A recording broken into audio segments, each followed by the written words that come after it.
नमस्कार भावांनो, हिंदी केसरी मैदानमध्ये आपलं सर्वांचं स्वागत आहे. तर भावांनो, आज कासार शिरंबे ते भव्यदिव्य असं ओपन बैलगाडी शर्यतीचं मैदान संपन्न होत आहे आणि या मैदानामध्ये आपला सर्वांचा लाडका रुस्तम द्वादश हिंदी केसरी व बैलगाडी क्षेत्रातला देव बकासूर दाखल झालेला आहे.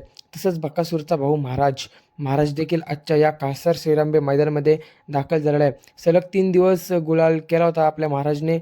त्यानंतर आपला महाराजचा एक हार झाली होती सेमीला आणि त्यानंतर आज महाराज आपल्याला आज पालताना दिसाला. तर कोणत्या गटामध्ये पालाला सर्व काही अपडेट आपण या व्हिडिओच्या माध्यमातून देणार आहोत. तर नक्कीच जर तुम्ही आपल्या चॅनलला नवीन असाल तर चॅनलला सबस्क्राईब करायला विसरू नका. तर भावांनो, बकासूरचा भाऊ महाराजला देखील चांगला स्पीड आहे. तुम्हाला तर माहितीच आहे, खालच्या तलाला तो काय स्पीड लावतो, सर्वात गाडी त्याची पुढेच असते, एवढा स्पीड आहे महाराजला. आणि नक्कीच महाराज आज आपल्याला कासार शिरंबे मैदानामध्ये गट क्रमांक 15मध्ये पळताना दिसाला. भावांनो, गट क्रमांक 15मध्ये पळताना दिसाला. तर भावांनो, गटपास झाला की नाही? तो हो भावांनो, महाराज आपला गटपास झालेला आहे. तर नक्कीच महाराजला सेमीसाठी शुभेच्छा देऊया.